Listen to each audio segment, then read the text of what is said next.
Merhaba arkadaşlar. 2 haftalık kullanımdan sonra orijinal Apple Watch 8'in incelemesini yapacağız. Orijinal Apple Watch şöyle sadece üstünde bir Apple işareti ve Watch yazan bir kutuda geliyor. Arkasında ne var? Arkasında modeli yazıyor. Benimki sadece GPS modeli. Telefonlu modelini almadım. Yani yanınızdan telefonu ayırmıyorsanız, ben telefonumu yanımdan ayırmıyorum. O yüzden de telefonlu modelini almadım ki bir de üstüne, yani şu saat 10 bin lira. Telefonlu modeli 16 bin lira. Sırf sim takılıyor diye. Bu telefonlardaki olay giriyor tabii işin içine. Telefon gibi sayıldığı için. Vergi üstüne vergi. Zaten bir sürü vergi veriyoruz. Neyse, şimdi kutuyu açalım. Gördüğünüz gibi çakmalarda görüyoruz bunu. İşte bundan kopyalanmış sonuçta. Şöyle kutumuzu açalım. İçinde ne var bakalım. Her şeyi ince ince diğer çakmaları anlattığım gibi detaylı şekilde anlatacağım arkadaşlar. Gördüğünüz gibi içinde bir sürü böyle renkli renkli kordonlarla yapılmış görsel var. Aynısı aslında. Bakın burada da H11 Pro var. Bunun detaylı incelemesini yaptım. Apple Watch 8'in çakması. Çok da benziyor birbirine. Şimdi video içinde bakarız. Zaten ayrıyeten onların karşılaştırma videosunu da yapacağım. Şimdi öncelikle kutumuz bu şekilde geliyor. Çok bir şey yok. Saatin resmi. Açalım. Şimdi açtığımızda arkadaşlar öncelikle şunu göstereyim. Şöyle bir kağıt var. Onun içinden de iki parça çıkıyor. Birincisinde kordonunuzu nasıl takacağınızı gösteriyor. İkincisinde de garantiyle ilgili bir şeyler var. Modeli yazıyor. Genişlik, yükseklik. Benimki 45 mm olan arkadaşlar bu arada. 45 mm modeli. Bir de 41 mm olanı var. Bayanlar için, hanımlar için. Ama 45 de zaten çok büyük değil boyut aslında. Şunu şöyle koyayım. Şarj kablomuz. Şarj kablosu arkadaşlar USB-C hızlı şarj. Hatta bir hızlı da bir şarj aleti kullanırsanız bayağı çabuk şarj ediyor. Şarj süresi de arkadaşlar ekran açık olarak geçseniz bile en az 2 gün gidiyor, yani şarj süresi hakikaten iyi. Onu söyleyeyim ki üstündeki bataryanın büyüklüğü de 220 mAh galiba, bildiğim kadarıyla. Çok da büyük bir şey değil. Ve saatimizin kendisi. Saat şöyle, artık deri mi bunu tam anlayamadım ama deriye benziyor. Pek de değil. Bakın 45 mm. Şöyle bir kapta geliyor. Şuradan bastırarak çıkartayım şöyle. Düşürmeden tabii. Evet.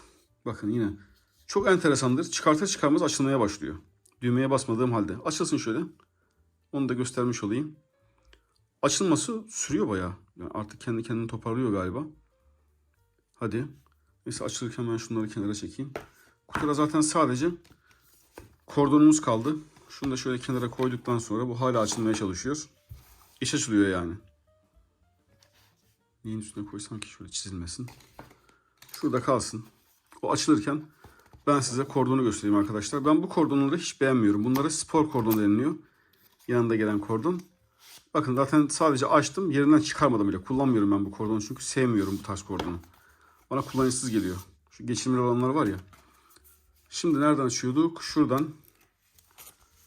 Bakın gördüğünüz gibi iki parça var. Dikkat ederseniz boyları farklı. Yani ince bekliyseniz bunu kullanın diye. Biraz daha kalın bir eliniz varsa bunu kullanın diye bu şekilde vermişler. Hiç çıkarmıyorum bile. Evet, saat açılmış mı, ona bakalım. Evet arkadaşlar, saat açılmış.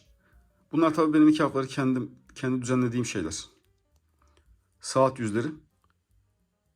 Direkt bu açıldı. Şimdi şunu da çektikten sonra kenara incelemeye başlayalım arkadaşlar. Öncelikle şunu söyleyeyim.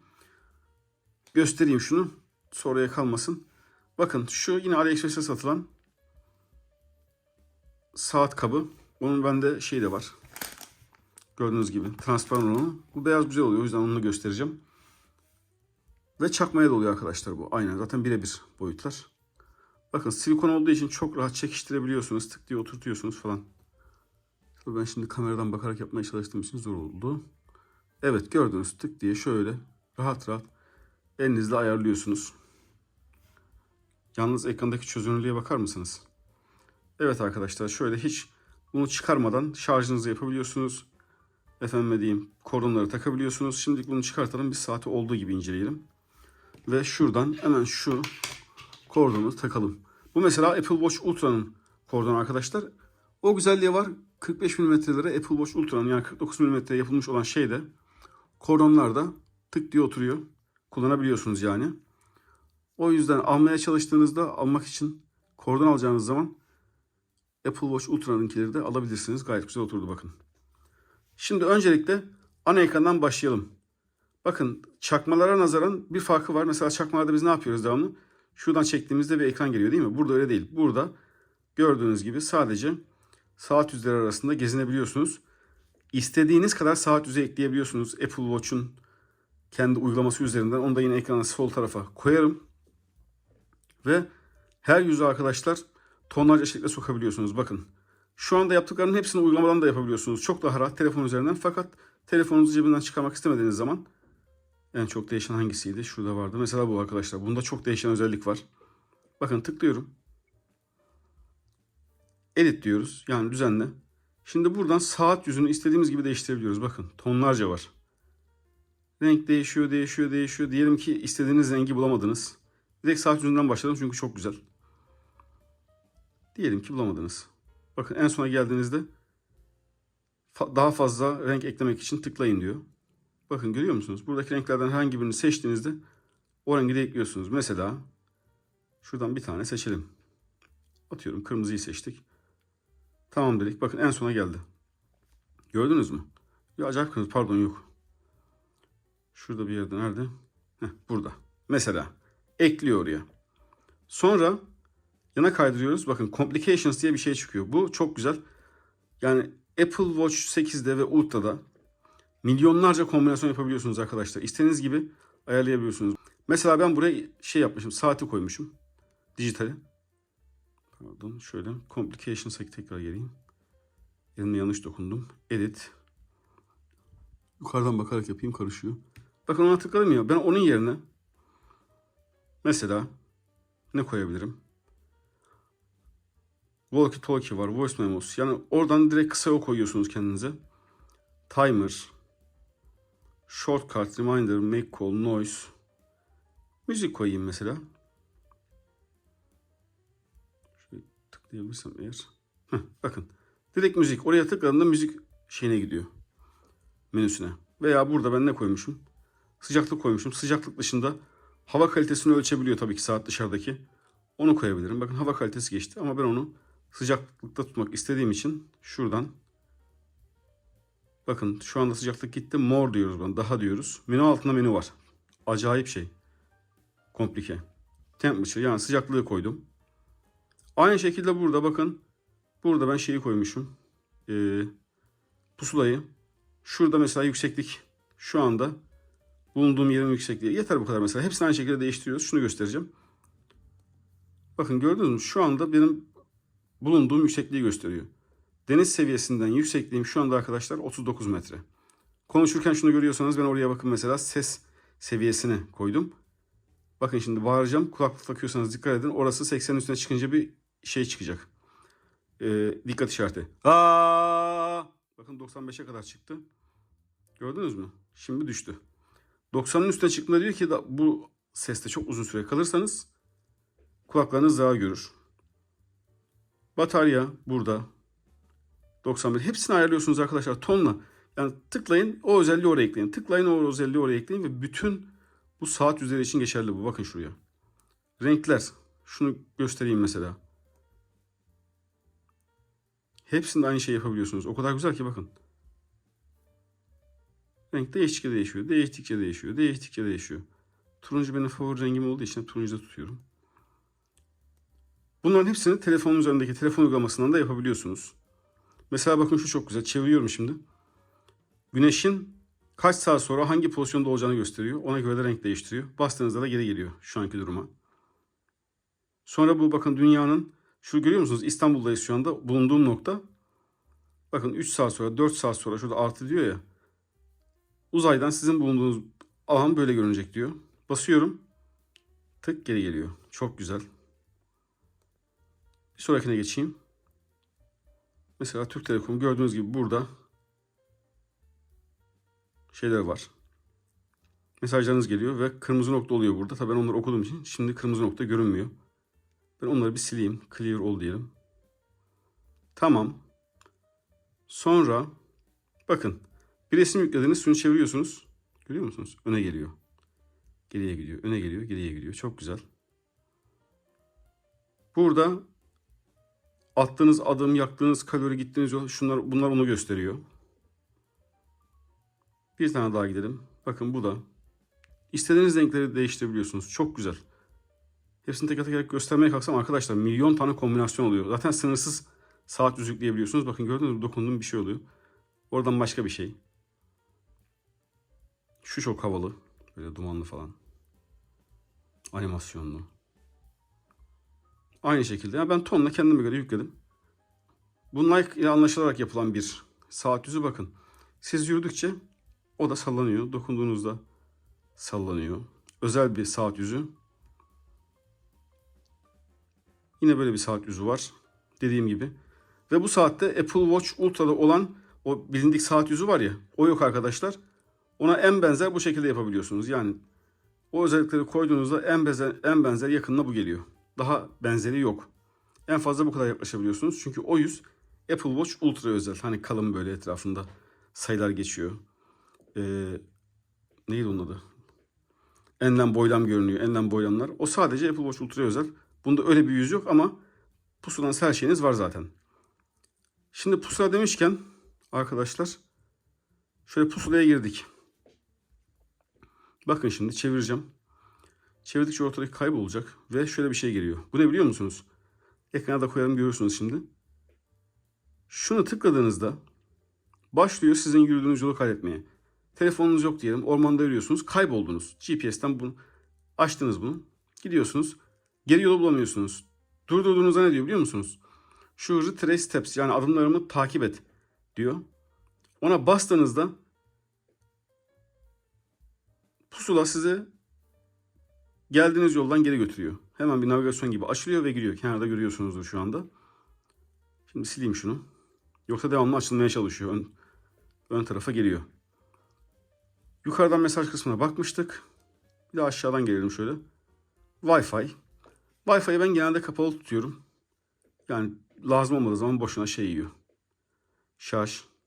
Buna bastığım zaman telefonu buluyor. Şimdi telefonundan kaydettiğim için basmayacağım ona. Yoksa kaydı durduruyor. Sessiz mod, tiyatro modu. Tiyatroda sadece titreşim falan veriyor size. Aynı şekilde bu da gece modu, uyku modu neyse.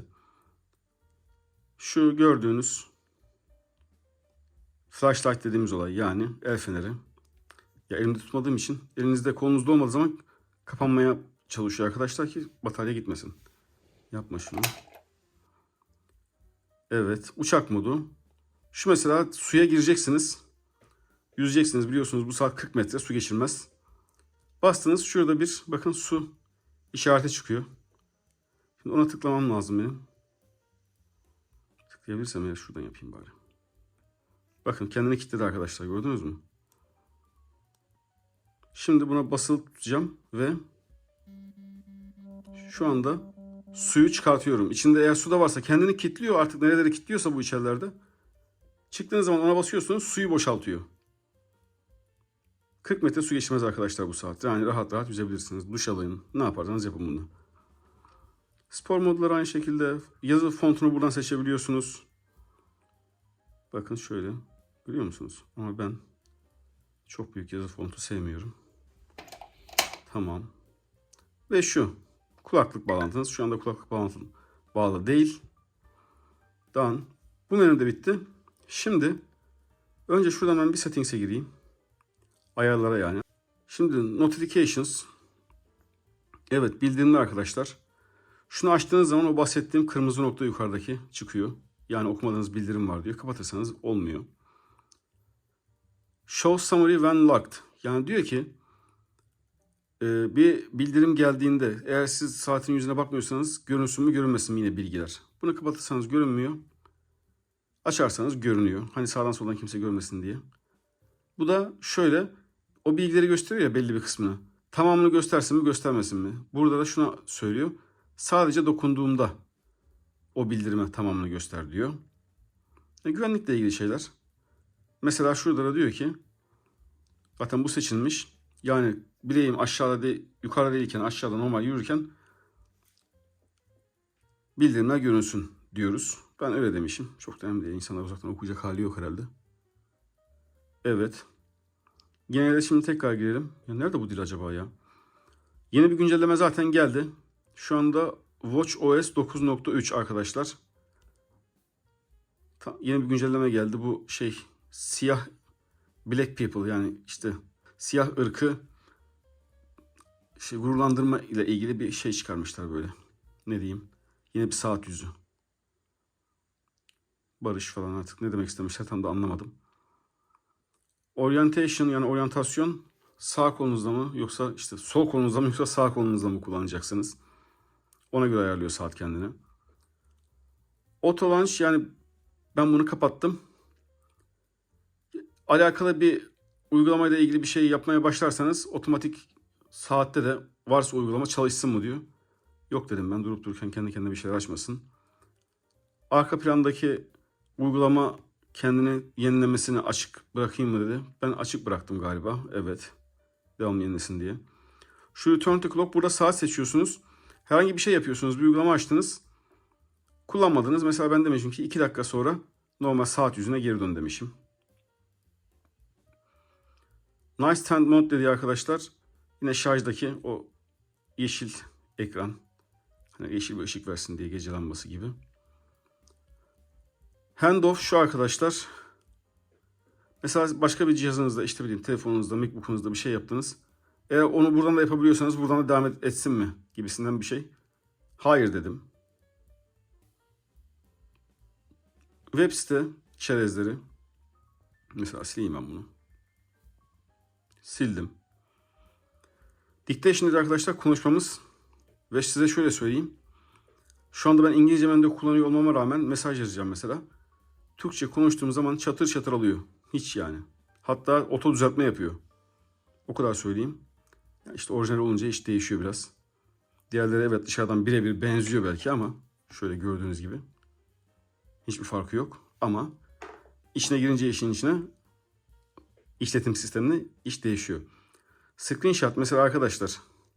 Şöyle tıklıyorsunuz. Yapma şunu bana. Şu iki tuş var ya. Şunun ikisine bastığınız zaman şey oluyor. Ekran resmi. SS alıyor yani. Bakın aldı. Kenara koyarım. Profiller, ben hiçbir profil oluşturmadım. Kullanıcı profili oluşturuyorsunuz. Kanalla ilgili bir şeyler. Şimdi hafıza. 32 GB hafıza var. Ben 7.3 GB'ını kullanıyorum sadece. Çok da bir şeyim yok zaten. Müzik bile yüklemedim doğru düzgün. Reset, kapat. Shutdown dediği kapat arkadaşlar. Burayı da geçelim. Aynı normal çakmalarda yaptığım gibi arkadaşlar teker teker gidiyorum. Sadece iyi özelliklerini göstermek değil yani amacım. Yine uçak modunu buradan açıp kapatabiliyorsunuz. Wi-Fi, Bluetooth. Yine ayrıca Wi-Fi, Bluetooth şeyi var burada. Ayarları, aç kapa. Şu anda ben orta seviyede kullanıyorum. En yüksek parlaklık bu arkadaşlar. Parlaklığı açıkçası şeyden bile az. Çakmasında olandan daha az. Ama çözünürlük o azlığı çok çok telafi ediyor. Onu da söyleyeyim. AppView'de demek ki gördüğünüz o grid nokta nokta bir sürü menü yönleri düz liste görüntüsü var. Bunda olsun, zaten oraya gireceğiz birazdan. Dock dediği arkadaşlar şu düğme. En son açtığınız uygulamaları gösteriyor. Buradan çıkınca onu göstereceğim. Ulaşılabilirlik. Burada özel bir şey var. Şu arkadaşlar. Neredeydi o? Assistive Touch var ya. Bunu 10 yaparsanız böyle elinizi tık tık kolunuzdayken oynatıyorsunuz. İşte bir şey onaylıyor. Şöyle bir hareket yapıyorsunuz. Başka bir şey yapıyor. Bence yani şu Apple Watch'taki en gereksiz uygulama. Hand gestures diyor mesela, bakın. Açsam onu direkt şey yapacak. En gereksiz uygulama bence. Onu tutturacağım diye uğraşacaksınız. Hiç göstermiyorum bile. Zaten bir sürü kişi videosunu yapmış. İzlemek isterseniz oradan bakabilirsiniz. Yani bence çok gereksiz bir uygulama. İşte şunun klik hızını ayarlıyorsunuz. Otomatik telefon cevaplama. Yakındaki cihazları kontrol et. Yani eğer Apple, işte ne bileyim benim gibi MacBook, iPhone hepsini bir arada kullanıyorsanız hepsi birbirine bağlı arkadaşlar. Oradan bir şey yapıyorsunuz orada oluyor. Oradan bir şey yapıyorsunuz oraya çıkıyor. Siri ayarları. Yani şunların hepsini teker teker göstermem biraz saçma olur. Size şöyle söyleyeyim. Yani hepsine teker teker girip kendinize göre bakmanız lazım. Ama şu dil değiştirmeyi ben niye bulamadım? Sound, Haptics. Burada ne var? Sessiz mod. Headphone Safety. O ne oluyor? Çok yüksek ses vermesin gibi. Sizin kulağınızın sağlığını korumak için. Hep tık dedi arkadaşlar. Bakın mesela çeviriyorum ben. Tık tık tık tık ben şuradan bir titreşim hissediyorum bu. Sistem. Cover to mute dedi. Şöyle diyelim ki sizi telefonla birisi arıyor. Tabii o anda saatle çalıyor. Hemen elinizin üstüne 3 saniye koyduğunuzda sesi kesiyor arkadaşlar. Bu. Ondan sonra ne var? Çok uzun oldu değil mi? Yani çok fazla özellik var. Şifre yine koyuyorsunuz. Normal aynı çakmalarda da var biliyorsunuz. Hepsi bundan almış sonuçta. SOS. Acil durumda aranacak kişiler elinizdekiler arıyor buna bastığınızda. Batarya. %89 şu anda. Bakın 90'dı. Kaç dakikadır konuşuyoruz? 22 dakikadır konuşuyorum. %1 gitmiş. Hem de ekran hep açık. Çok iyi gidiyor bataryası. Batarya sağlığı 2 haftanın sonunda hala %100. Güzel. Olması lazım. Öyle olması lazım zaten. Küt diye biterse sıkıntı. Güvenlik. Location, işte konum servisleri, kontaklar. Hepsi sizin kişisel. İşte mikrofon sizi duysun mu duymasın mı? Sizin kişisel tercihinize bağlı arkadaşlar. Aynı iPhone'da olduğu gibi. Activity. Ya bunları teker teker girip ayarlarınızı yapıyorsunuz. Kompası zaten pusulayı gösterdi ne yaptığını. Bu el yıkama var mesela. Bu da değişik bir şey. Elinizi yıkadığınızı işte fark ediyor. Ona göre en az 20 saniye yıkayın diye şey yapıyor. Orada size bir geri sayım yapıyor. Enteresan. Kapattım. Boşu boşuna şarj yer. Ben 20 saniyeden fazla yıkıyorum ellerimi zaten yıkadığımda. Buna gerek yok. Kalp. Zaten bunun testini yaptım arkadaşlar. Kanalda var. Medikal cihazla birebir ölçüyor. O yüzden bundan sonra bunu direkt ben yani diğer saatlere karşı belirleyici olarak kullanacağım. Birebir yani. Hiçbir farkı yok. Medikal cihaz ne gösteriyorsa bunda da kalp atışı, kan oksijeni aynı çıkıyor. Öyle diyeyim size. Apple olayı bitirmiş orada. Zaten şu arkadaki sensörden dolayı Apple o sensörü yapan şirkette mahkemelik oldu ve kaybetti. Adamlardan izinsiz kullanmışlar çok iyi bir sensörü. Kim bilir kaç milyar dolar ödeyecekler. Müzik, podcastler, uyku. Buraya ben eklemiyorum ama belki ileride eklerim. Kredi kartınızı falan ekleyip tık diye temassız gibi. Hani temassız ödeme yapıyoruz ya. Saatinizden temassız ödeme yapıyorsunuz. O kadar her şeye kredi kartının girmenin bir mantığı var mı onu da bilmiyorum açıkçası. Hava durumu ve spor modları gibi gibi. Onu öbür taraftan göstereyim. Bakın burada görüyorsunuz. Pardon. Burada workout'ta bunları azaltabiliyorsunuz. Daha az GPS kullan. Daha az kapalı iletişimi ölç. Bu da sırf bataryayı korumak için. Başka bir şey değil. Yani arkadaşlar akşamda her akşam şarja koyun yani. 2 gün gidiyor.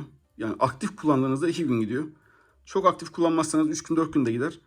Ama bence günlük akşamleyin gelin şarjına koyun. Zaten hızlı şarj. Tıkır tıkır bir saatte doldurur günün içinde harcadığınızı. Şimdi ayarlar böyleydi. Şu dili niye bulamadım ben? Arkadaşlar bir saniye şu dili ben bir bulayım. Geliyorum. Evet arkadaşlar dilin nasıl ayarlandığını buldum. Yani 2 haftaları kullanırken hiç ben Türkçe'ye değiştirmemişim. Yeni fark ettim. O yüzden de bulamadım. Saat üstünde değil telefondaki uygulamadan giriyorsunuz. Custom diye bir menü var. Kendin ayarla gibi. Oradan Türkçeyi seçince kendi kendine saatleri ayarlanıyor deyip Türkçe'ye ayarladı. Bakın bahsettiğim kırmızı noktada burada. Tümünü sil diyorum. Türkçe'ye dönmüş gördüğünüz gibi. Şimdi menüye girebiliriz. Bakın menüyü zaten bu da aktivite. Menü artık Türkçe'ye döndü. Bu ikinci arkadaşlar. 2 menü şekli var. Birisi bu diğeri de o yuvarlak böyle oynuyoruz ya. Hatta onu ben size bir ara yine gösteririm en son döndüğümüzde. Şimdi aktivite girdiğinizde arkadaşlar bakın saat 12'den sonra ben sadece 8 kilokalorilik yürümüşüm. Tabii elimde değildi. Egzersiz 30 standardı şu. Günlük 390 kilokalori bunu ayarlamış Apple. 30 dakika egzersiz yani yürüyüş falan yapmanız lazım. 12 saatte ayakta dikilmeniz lazım gibi bir şey. Bunları tamamlamanız gerekiyor. Hedefi de kendiniz buradan değiştirebiliyorsunuz arkadaşlar. O yüzden güzel. Sonra alarmlar. Alarmınızı buradan koyabiliyorsunuz. Anımsatıcı. Aynı bakın iPhone'da olan şeyler bunlar. Antrenmana giriyoruz. Mesela yürüyüş derim arkadaşlar. Açık hedef diyor. Yani ne kadar giderseniz. Veya buradan kendiniz ayarlıyorsunuz. Ne kadar kilokalori olacağını, mesafeyi size bildirim veriyor. Kendiniz de ayarlayabiliyorsunuz ne kadar olduğunu. Bir hedefiniz varsa. Çok. Spor modu. Ne yaparsanız yüzmedir, elektriktir ne arasanız var arkadaşlar. Ve tabii ki bu Apple olduğu için ki bak ekleyebiliyorsunuz. Her şey tamamen çalışıyor. Doğal olarak. Apple Store var. Ayarlar yine burada. Aygıtları bul dediği yakınlardaki aygıtlarınızı buluyor. Aygıtları bul, konumunuzu kullanabilsin mi? Sanki izin vermiştim. Bakın. iPhone'um, MacBook Air ve saatin kendisi görünüyor. Bunlardan herhangi birine bassam şimdi ötecekler. Hiç gerek yok. Ama şu şeyi bir denesem mi acaba ya? iPhone'un da şarjı çok azalmış bu arada, görüyor musunuz? Şu MacBook bakayım ötecek mi? Yok, ötmüyor. Yer gösteriyor, anladım. Tamam. Orada şey göründü. Adres. Onu ben bir şey yapayım da kapatayım da sıkıntı olmasın sonra. Ne olur ne olmaz. Chirp arkadaşlar, evet. Her videoda göremeyeceğiniz bir bilgi. Aradım buldum. Chirp bir uygulama. Normalde Twitter'a giremiyorsunuz Apple Watch'tan. Fakat bunu indirdiğinizde ücretsiz bir uygulama hem de. Hemen Twitter'ınızı kullanmaya başlıyorsunuz. Trending. Trendler falan. Bakın. Şu anda Benzema ne yapmış acaba? Trendlerde. Chirp arkadaşlar bu uygulama. Apple Store'dan ücretsiz indiriyorsunuz. Twitter'ı direkt kullanmaya başlıyorsunuz. Çok güzel. Cüzdan, deminki bahsettiğimiz kartınıza ekleme, döngü izleme, hanımlar için adet dönemi, regl dönemi takibi, dünya saatleri, elektrokardiyografi, yani kolunuza koyup şuraya parmağınızı koyduğunuzda EKG'nizi çekiyor arkadaşlar. Bu nasıl çalışıyor? Bunun çalıştığını şöyle biliyorum. Birçok özellikle Amerika'da kadın hamile olduğunu bunun sayesinde öğrenmiş. Nasıl? EKG kalp, biliyorsunuz, düzenli ölçü. Kalpte düzensizlikler buluyor. Çünkü vücutta 2 tane kalp atışı var. Yani bir şeyleri etkiliyor. Apple bunu fark ettikten sonra diyor ki kalp atışınız düzensiz. Doktora gidin. Doktora giden kadınların birkaç tanesi hamile olduğunu öğreniyor bu sayede. Yani bu EKG, elektrokardiyografi galiba, sanırım tam şeyi, açılımı. Çalışıyor arkadaşlar. Tabii ki bir hastane cihazı kadar çalışmaz ama sonuçta işinize yarar. Farkındalık diyor. Bu kendini, beyninizi falan dinlendiriyorsunuz böyle. Yoga tarzı abuk sabuk şeyler. Fotoğraflar, ben hiçbir şey şu anda burayla senkronize etmedim. Senkronize edince, eş zamanlayınca yani, buradan fotoğraflarınıza da bakabiliyorsunuz iPhone'unuzdaki. Gürültü ayarı, dediğim gibi deminki. Şu anda bakın ben konuştukça düşüyor, artıyor. Bir daha bağırayım şöyle. Dikkat edin. Aa! Gördünüz mü? Şimdi düştü. Bulunduğunuz alandaki haritayı da gürültüyü de ölçüyor. Harita. Buradan yani üstünden haritayı göstermiyor da şey yapıyor yani. Sizin telefonunuzdan açıyor. Bir şey yaparsanız, adres girerseniz buradan söyleyip telefonunuzun üzerinden açılmasını sağlıyorsunuz. Hava durumu, hesap makinesi, ilaçlar, ipuçları, kalp atışı, kamera. Açtığımda direkt kameram açılıyor. Telefondaki kameram tabii ki. Daha önce çakmada gösterdiğim gibi arkadaşlar. Selfie çekiyorsunuz, video çekiyorsunuz. Kanda oksijen çok iyi çalışıyor. Yaptım videosunu, kanalda izleyebilirsiniz. Kestirmeler, kişiler, bütün listeniz burada. Kişileri bul, yine deminki sistemde çalışıyor. Farklı birisi telefonunu veya saatini kaydettiyseniz oradan takip edebiliyorsunuz. Lens mesela, normalde Apple Watch'tan Instagram'a da giremezsiniz. Bu Lens arkadaşlar ücretsiz bir uygulama. Instagram'a girebiliyorsunuz. Bilerek giriş yapmadan göstermiyorum. Bu çünkü telefonunuza da indiği için bir program. O program üzerinden Instagram'ınıza giriş yaptığınızda Instagram'ınızı telefonunuz üzerinden burada direkt Instagram sayfanız açılıyor. Kullanabiliyorsunuz. Çok güzel. Ücretsiz bu arada. Biliyorsunuz genelde Apple'da her şey ücretli olduğu için. Göstereceğim bir ücretsiz daha şey var size. Uygulama var. Mail, Apple mailiniz, Memoji. Kendi emojinizi tasarlıyorsunuz. Ne bileyim, ben yapmaya çalıştım ama böyle bir şey çıktı. Bu ben değilim ama yani işte benzetmeye çalıştım. Mesajlar, müzik. Çok güzel. Nesneleri bul. Pusulayı gösterdim. Buradan remote'a girdiğinizde cihazlarınızı ayarlıyorsunuz. Mesela MacBook'unuzu, telefonunuzu, oradan onu uzaktan kumanda edebiliyorsunuz. Ben hiçbir şey tanımlamadığım için şu anda göstermiyor. Çünkü ihtiyacım yok yani. Elimle değiştiririm. Sesli notlar, ses kaydedici arkadaşlar. Bastığınız zaman ses kaydetmeye başlıyor. Çok da güzel kaydediyor bu arada, onu da söyleyeyim. Şu an çalınan, müzikle şu an çalınanı gösteriyor. Takvim, telefon. Telefon olayı çok güzel arkadaşlar. Mesela şuradan klavyeyi açın. Tıkır tıkır tıkır aradığınız numarayı arıyor. Aramayacağım. Zaten Apple Watch olduğu için iyi çalıştığını herkes biliyor. WatchTube göstereceğim diğer uygulama. Ücretsiz YouTube uygulaması. Normalde YouTube izleyemiyorsunuz. Bakın arkadaşlar. Şöyle benim İngilizce kanalı ben burada aratayım hemen. Ama abone sayısını göstermiyor. Burada 340 bin abonem var. 0 gösteriyor. Bazı eksikleri var tabii ki. Mesela videolarım işte. Buradan bir tanesine giriyorum mesela. Bakın girdim. Bir daha tıkladım. Birkaç kere tıklamanız gerekiyor. Evet, gördüğünüz gibi. Direkt video başlıyor arkadaşlar. Destek olmak için İngilizce kanalıma da abone olabilirsiniz. Sonra ne kaldı? Göstereceğim. Bir de şunu tekrar şunu göstereyim size arkadaşlar. Önce bir ayarlara gidelim. Ayarlar geride kaldı çünkü. Nerede? Ya bu liste görünümü iyi. İlk kullanmaya alışırken ama bütün listeye geçmeniz gerekiyor aradığınız şeyi bulmak için. Ama şunda ya bu arada şey neredeydi? Uygulama görüntüsü. Bu ızgara görünümünde çok daha rahat, her şeye daha kısa ulaşıyorsunuz bakın. Görüyor musunuz? Ama HK8 Pro Max var biliyorsunuz, Apple Watch Ultra klonu.